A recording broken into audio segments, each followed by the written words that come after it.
आज एक बार फिर हमारे साथ हैं वृंदा करात मैम। आपका बहुत बहुत शुक्रिया, आपने वक्त निकाला हमसे बात करने के लिए। Thank you. मेरा सबसे पहला सवाल यह है कि बार काउंसिल को इतराज है कि आपने पत्र क्यों लिखा, आप राजनीति कर रही हैं। आपका उत्तर। मनोरंजन जी, बार काउंसिल ऑफ इंडिया ने बाकायदे औपचारिक रूप से एक प्रस्ताव पारित किया है। मेरी चिट्ठी के बारे में और भी कई टिप्पणी की। आज मैंने उस प्रस्ताव को पढ़कर मैंने आज जवाब भी दिया है। मैं ये कहना चाहूंगी, मैंने इसलिए जवाब नहीं दिया क्योंकि मेरे बारे में या मेरे मोटिव्स के बारे में बहुत सारे ऐसे शब्द इस्तेमाल किए जो व्यक्तिगत रूप पर मेरे ऊपर बहुत सारे आरोप लगाए हैं। मैं समझती हूँ कि मेरे काम सार्वजनिक है, लोग जानते हैं, वो खुद ही ओपिनियन तय कर सकते हैं। इसलिए मेरे जवाब में मैंने उनकी अपने बारे में टिप्पणियों का कोई भी जिक्र नहीं किया। मैंने इसलिए जवाब दिया उस प्रस्ताव का, मनोरंजन जी, क्योंकि जो मुद्दे बार काउंसिल की बाकायदा औपचारिक प्रस्ताव में उठाए गए हैं वो भी मुझे लगता है बहुत खतरनाक और हानिकारक है न्याय की प्रक्रियाओं में। इसलिए मैंने जवाब दिया। उनका कहना है कि बार काउंसिल का कहना है कि कमेंट का जजमेंट पे कोई असर नहीं पड़ता, फिर इतना बवाल क्यों। बिल्कुल सही आपने ये सवाल किया। उन्होंने वाकई में ये कहा कि कमेंट्स हो सकते हैं, जब ऑर्डर में नहीं है तो क्या फर्क पड़ता है, इतना क्यों चला रहे हैं आप लोग।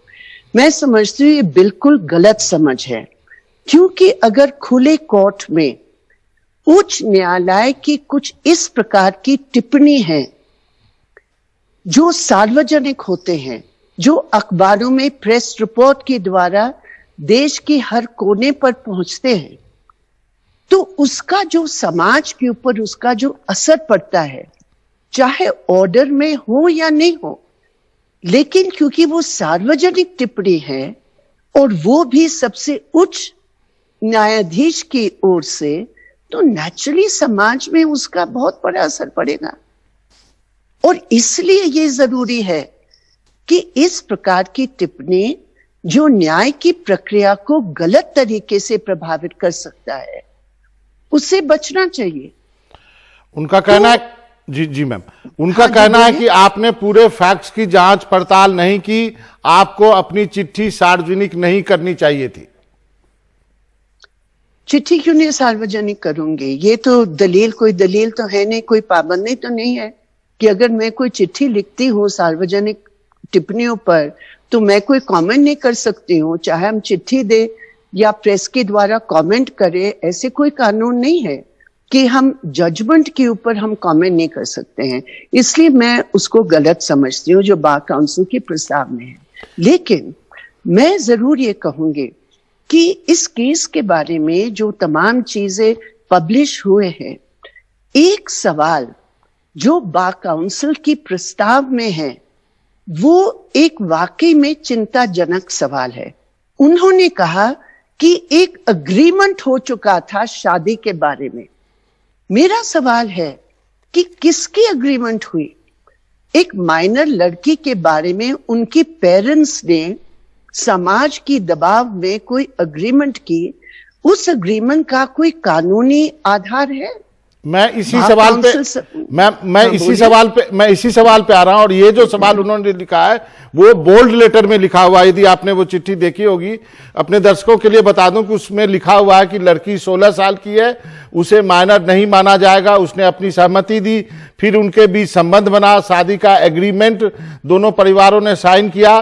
अब महत्वपूर्ण ये सुनिएगा, यदि इस परिदृश्य में जज ने कोई पूछताछ की तो इसमें गलत क्या है? ये बोर्ड लेटर में मैं ये चिट्ठी दिखा रहा हूं स्क्रीन पे।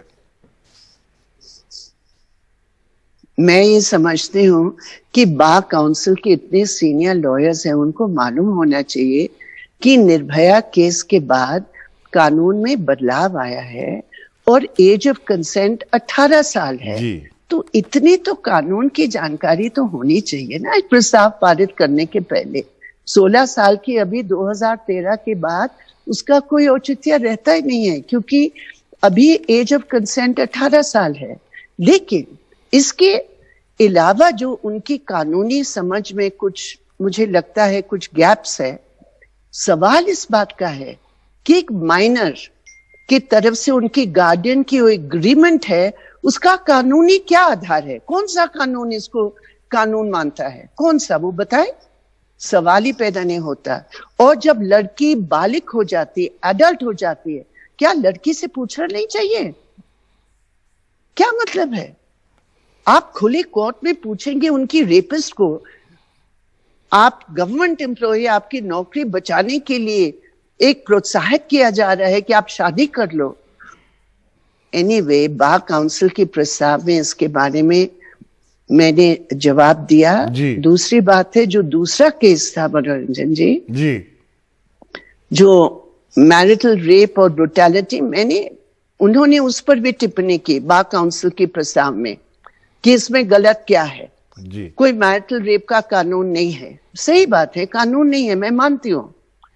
कानून के बारे में एक पिटिशन पेंडिंग है कोर्ट में, वो भी बार काउंसिल को जानकारी होनी चाहिए। लेकिन इसके अलावा मैं ये कहना चाहूंगी, जो कोर्ट की जो टिप्पणी थी वो एक आम जनरल बात थी, वो किसी एक स्पेसिफिक केस के बारे में नहीं। तभी हमने उसके सवाल उठाया, क्योंकि उन्होंने जो कहा कि हस्बैंड्स जितने भी ब्रूटल और क्रूर हो, अगर उनकी शादी है या शादी जैसे रिश्ते हैं, क्या किया जा सकता है? उस पर मैंने टिप्पणी की कि इस प्रकार के कमेंट्स डोमेस्टिक वायलेंस और ब्रुटैलिटी को सर्टिफिकेट और जस्टिफिकेशन है। एक जो लास्ट पॉइंट है उनका, वो भी, उस पर भी आपका जवाब चाहूंगा। उन्होंने कहा है, और ये बहुत महत्वपूर्ण है, कि महिलाओं की सुरक्षा के लिए बने कानूनों का बड़े पैमाने पर दुरुपयोग हो रहा है। ये बार काउंसिल ने लिखा है आपको। इससे ही सब स्पष्ट होता है उनकी मानसिकता क्या है, इससे ही स्पष्ट होता है। देखिए, वह बार काउंसिल वो एक स्टैट्यूटरी बॉडी है, उनका एक अधिकार होता है, मतलब वो टिप्पणी और प्रस्ताव वगैरह वो कर ही सकते, उनका अधिकार क्षेत्र में है। लेकिन जो उन्होंने मानसिकता दिखाई उस प्रस्ताव में, उस मानसिकता और महिलाओं के प्रति संवेदनशीलता की जो जरूरत है, जब हमारे देश में महिलाओं के ऊपर अत्याचार की घटनाएं इतने बढ़ रहे हैं, एक बहुत बड़ा गैप है जो नहीं होनी चाहिए। और इसलिए मैंने कहा कि आपने कहा मेरे खिलाफ और अन्यों के खिलाफ स्ट्रिक्ट मेजर्स होना चाहिए।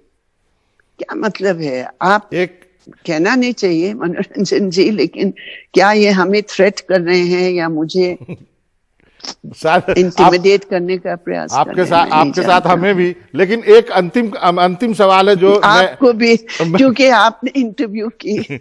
मेरी एक टिप्पणी है, अपनी तरफ से भी कहना चाहता हूं, एक बेटी के बाप होने के नाते, कि अदालत में ये मामला टेक्निकल नहीं होना चाहिए, उनको समाज के प्रोग्रेसिव होने से के तरह देखना चाहिए कि समाज कैसे आगे बढ़ेगा। केवल कि ये टिप्पणी पर आप हाँ करें ना करें, इससे ज्यादा दायरा जो है दृष्टिकोण अदालत का होना चाहिए। Last question ma'am. मैं बिल्कुल सहमत हूं आपसे। मैंने आखिर में ये कहा कि ये उचित नहीं है कि आप इस प्रकार की मैं जो समझती हूँ थ्रेट या इंटिमिडेशन जैसे भाषा इस्तेमाल कर रहे हैं। उन्होंने ये भी कहा कि देश तुम्हें कभी माफ नहीं करेगा। मतलब ये सब क्या है? ये सही नहीं है बार काउंसिल जैसे एक रिस्पेक्टेड और रिस्पेक्टेबल संस्था के लिए। लेकिन मैंने आखिर में कहा कि जो भी मैंने चीफ जस्टिस ऑफ इंडिया को पत्र में लिखा है, मैं उसको दोहराती हूँ। जी, आपने सही कहा मैडम, आपने अपनी बात रखी और मजबूती से रखी, और सबसे बड़ी बात है कि आप उस पर डटी हुई। आप चंद दिनों में दोबारा आपने मौका दिया मुझे इंटरव्यू करने का। आपका बहुत बहुत शुक्रिया, आपने वक्त निकाला एनडीटीवी इंडिया के लिए। बहुत बहुत शुक्रिया। Thank you so much. Thank you.